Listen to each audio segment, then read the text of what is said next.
Hello guys, welcome back to NFT Inspo. For today's video, we are going to show you how to factory reset Eureka J15 robot vacuum.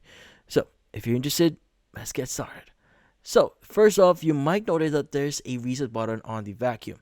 But in this case, don't get confused here or fooled here. That button is just for starting the vacuum. So if it freezes or stop responding, so it won't actually do a full factory reset here. But how do you exactly do one?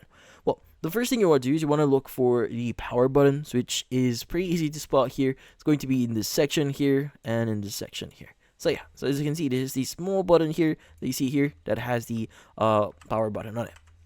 Now, what you need to do is you want to look for the network status button as well, which in this case is going to be underneath your section here. So in this case, it's going to be just underneath this section. So it's going to be in around this section here. It is going to be the network button that we are looking for.